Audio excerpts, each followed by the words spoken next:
Hello guys, तो कैसे हैं आप लोग। उम्मीद करता हूँ अच्छे होंगे। फिर से आपके लिए एक दिलचस्प कहानी लेके आ चुका हूँ। तो चलिए कहानी को स्टार्ट करते हैं।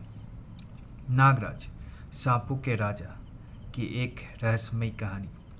पृथ्वी की भूवर्ग में जीवों की बहुत बड़ी दुनिया बसती है, जहाँ कई तरह के अनेकों जीव जंतु रहते हैं।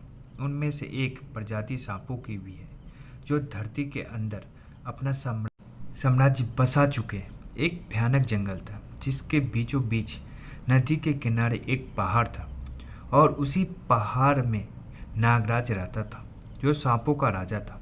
उसके पास अपार शक्तियाँ थी, लेकिन वह पृथ्वी की रक्षा करने के लिए प्रतिदायी था।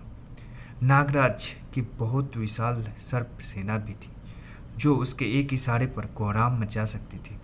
जंगल के सभी जीवों का राजा वैसे तो शेर को माना जाता है, लेकिन इस जंगल में राजा नागराज था, जिससे पूरे जंगल में अपना वर्चस्व बना लिया था। एक बार कुछ लोग परिवार के साथ जंगल में भटक कर पहुँच जाते हैं। परिवार के सदस्यों में 2 पुरुष, 2 महिलाएं, 2 छोटी बच्चियां और एक छोटा बच्चा भी था।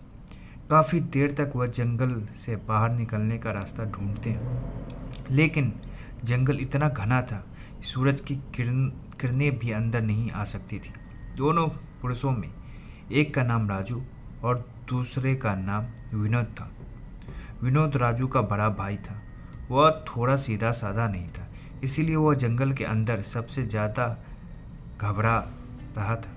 परिवार के सभी सदस्य विनोद को समझाते हैं और दिलासा देते हुए कहते हैं, आप चिंता मत करो, हम कुछ न कुछ रास्ता जरूर निकाल लेंगे। राजू थोड़ा हिम्मती था।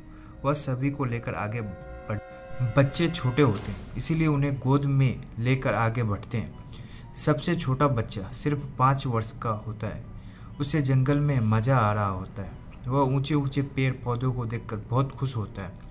काफ़ी दूर चलने के बाद राजू को एक विशाल पहाड़ नजर आता है। वह अपने परिवार से कहता है, जल्दी चलो, हमें उस पहाड़ के ऊपर चलना होगा, तभी हमें सही दिशा का पता चलेगा। सभी चलते चलते थक चुके होते हैं। पहाड़ के किनारे एक नदी बह रही होती है, जिसे देखते ही सभी पानी पीने के लिए दौड़ लगा देते हैं। नदी के पास पहुंचते ही सभी पानी पीने लगते हैं। नदी की धारें सामान्य होती है, इसलिए नदी को पार करना आसान था। विनोद और राजू अपने पूरे परिवार को नदी पार करवा देते हैं, लेकिन अचानक राजू चिल्लाकर पूछता है, हमारा मुन्ना छोटा बेटा कहाँ है? दरअसल जल्दीबाजी में नदी पार करने के चक्कर में छोटे बच्चे की तरफ किसी का ध्यान नहीं गया। वह बच्चा तितलियों का पीछा करते हुए जंगल के अंदर चला गया।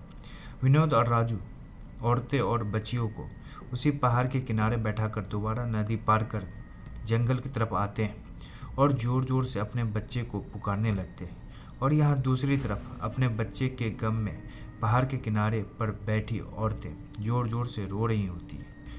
उनके रोने की आवाज़ नागराज पहाड़ के सुरंगों में अपने सेना के साथ बाहर आते हैं। पहाड़ के हर हिस्से में कई सांप बैठे होते हैं, और इन्हीं के बीच नागराज धीरे धीरे औरतों की तरफ बढ़ता आ रहा होता है। अचानक औरतों की नज़र पहाड़ पर बैठे सांपों पर पड़ती है। वह डर के चीखने लगती है और अपने बच्चियों को अपने गोद में छुपा लेती है, और नागराज उनके सामने आकर विशाल फन फैलाकर खड़े हो जाते हैं और सभी से कहते हैं, तुम लोग को यहाँ से बाहर जाने के लिए अब मेरी नाग सेना रास्ता दिखाएगी।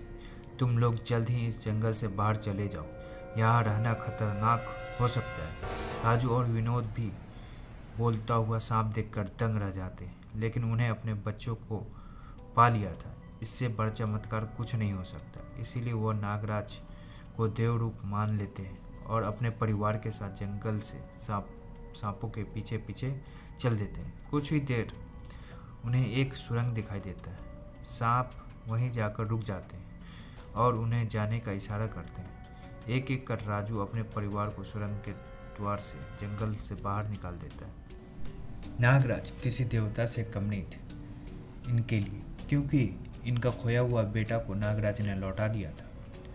और इसी तरह इस कहानी का समापन होता है। अगर ये कहानी आपको पसंद आया हो तो लाइक, कमेंट एंड सब्सक्राइब जरूर करें।